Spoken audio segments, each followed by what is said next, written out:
Bonjour les incarnés, je suis le devin chinois blanc du livre des changements, le Yi Jing. Bienvenue dans l'unité de l'humanité en portrait énergétique où je vous transmets cette connaissance du sacré. Aujourd'hui, jour férié du 11 novembre, commémorant la fin de la Première Guerre mondiale, j'ai voulu, mais j'ai déjà publié une vidéo qui parlait de cette date de la Première Guerre mondiale avec le feu d'Henri Barbus. Donc c'est l'énergie 30 filets d'Oiseleur, feu plus feu, et qui, avec son livre Le Feu qui parlait des poilus. Donc j'ai choisi autre chose, j'ai choisi de parler de l'énergie 47 épuisement de Louis XVI, mais pas du tout de reprendre le cours d'histoire qu'on a eu tous au collège et au lycée, d'en parler autrement. Alors, par exemple, une personne non française qui a un peu de culture générale, elle n'est pas obligée non plus, a entendu parler ou lu à propos du siècle des Lumières de la France du XVIIIe siècle que celui-ci s'est soldé avec la Révolution française, avec la tête du roi guillotiné et suivi de l'arrivée de Napoléon. Bon, il y a beaucoup de personnes qui ont compris ça. Mais qu'est-ce que ça veut dire pour parler de cette énergie 47, composée donc en bas de l'eau et en haut de la brume, brume sans eau, c'est ça l'expression des deux, j'ai choisi une approche comparative qui se nourrit donc de ma liste de devinettes des personnes qui vivent ou qui ont vécu dans cette énergie 47 épuisement. Aujourd'hui, je scinde volontairement cette liste de 10 devinettes en deux. D'un côté, les personnes connues et célèbres, de l'autre, les personnalités historiques. Pardon. Alors, 1, ça donne André Bourvil et Danny Boone, avec leur ressemblance, Valérie Lemercier, Francis Perrin et le sculpteur César Baldaccini, le César des Césars, la remise des récompenses au cinéma. 2, personnalités donc historiques. Cléopâtre, Catherine de Médicis, Louis XVI, l'impératrice Cixi, c'est en Chine, Élisabeth II d'Angleterre. Ces ces 5 personnages historiques ont une foule de points communs, et je vais vous montrer quelques-unes de ces ressemblances. Pour commencer, ils et elles ont tous incarné la fin d'une dynastie. Alors, je prends les exemples un par un, brièvement. En Égypte, avec Cléopâtre, donc c'est Cléopâtre VII, c'était la dynastie des Ptolémées qui avait commencé à régner suite à Alexandre le Grand.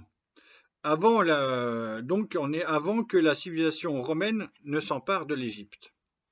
En France, avec Catherine de Médicis, héritière italienne de la famille des Médicis, qui est devenue reine de France, elle incarne donc la fin de la dynastie des Valois, détrônée par les Bourbons. Et en France, Louis XVI, un Bourbon, dit le dernier, son surnom, c'est la fin de la monarchie française depuis Clovis, quand même, au 5e siècle. En Chine, avec l'impératrice Cixi, donc je donne la date parce que ça fait pas on n'apprend pas ça à l'école, 1835-1908, c'est non seulement la fin de la dynastie des Qin des Mandchous, mais c'est surtout la fin de plus de 2 millénaires d'empire en Chine, depuis moins 221 avant Jésus-Christ, et donc l'avènement, dès le 1er janvier 1912, de la première république en Chine, par Sun Yat-sen. En Angleterre, avec la reine Élisabeth II, c'est la fin de leur dynastie qu'on est en train de voir se disloquer, s'épuiser, c'est le mot juste en fin de compte, sous nos yeux. Alors comment exactement que ça va finir avec le nouveau roi, j'en sais rien, mais c'est en train de s'épuiser. Un autre point commun ou ressemblance, c'est ce côté ironique de l'histoire. Apparemment, chacun et chacune, 2, 5, ne voulaient pas et ne devaient pas se retrouver au pouvoir, puisque ce sont à chaque fois des circonstances exceptionnelles qui les ont conduits jusqu'au trône, et ensuite ils et elles ont dû devenir cet être d'envergure, entre guillemets, être d'envergure, dont parle l'étude du jugement. Donc en effet, la deuxième sentence de l'étude du jugement de cette énergie 47 épuisement indique présage d'ouverture pour un être d'envergure. Présage d'ouverture pour un être d'envergure. Pour Élisabeth II, son oncle abdique et son père meurt. Et c'est comme ça qu'elle monte sur le trône. Mais ce n'était pas prévu au départ. Et sa sœur préfère aller sur le trône, mais c'est elle l'aînée. Pour Cixi, quand l'impératrice Cixi de Chine, quand elle entre dans la cité interdite à 15 ans, Yelenara, elle est la 5e concubine donc les concubines passent après les 5 épouses et les épouses reçoivent la semence de l'empereur, mais les concubines ne reçoivent pas la semence de l'empereur. Or, c'est elle qui va être enceinte du prochain bébé empereur. Ok, donc c'est ça qui change tout. Mais c'était pas prévu au programme comme ça. Pour Louis XVI, c'est donc la mort du grand-père quand même, la mort du père aussi, et la mort du frère aîné. Et il arrive au pouvoir, tout ça pour se faire couper la tête, avec une banqueroute dès son arrivée. Pour Cléopâtre, après la mort du père, il y a une guerre ouverte entre les frères et sœurs. Je résume comme ça, c'est trop long. Comme autre point de vue et ressemblance, il y a la dernière sentence de l'étude de jugement qui indique « on parle sans être entendu ». Ça, donc, c'est valable pour les 5 personnalités historiques que je viens de citer. Je donne quelques exemples. Louis XVI tente des réformes, mais aucune n'aboutit. Il n'est pas entendu. L'impératrice Cixi veut aussi, elle aussi, réformer, mais la puissance des eunuques dans le palais l'empêche de réformer, elle n'est pas entendue. Je schématise, mais c'est ça la problématique principale qui se passe. Élisabeth II, elle n'a pas le droit de parler de politique en place publique. Donc elle parle en privé. Elle ne doit pas prendre la place de ses premiers ministres. Donc elle n'est pas entendue. Etc., etc., etc.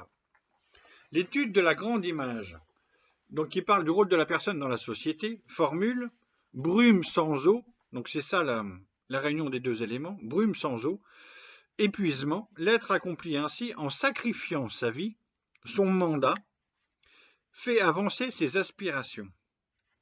Alors là, on est dans l'autre dynamique après. Ils n'ont pas voulu arriver sur le trône, mais une fois qu'ils sont sur le trône, ils doivent devenir eux-mêmes cet être d'envergure, au-delà des difficultés, et donc sacrifier sa vie et sacrifier son mandat, pour faire avancer ses propres aspirations parfois. En Chine, l'impératrice Cixi a voulu mettre sur le trône son fils, mais il est mort, et d'autres jeunes empereurs, et ils sont tous morts prématurément. Si bien que elle finit en vieux Bouddha, elle a régné derrière le rideau et devant le rideau. Bon, en Égypte, en train de se faire conquérir par Rome, Cléopâtre VII a donné un fils à César, Césarion, puis des enfants à Marc-Antoine, mais cela n'a pas suffi. Louis XVI est donc né à Versailles en 1754 et mort à Paris en 1793.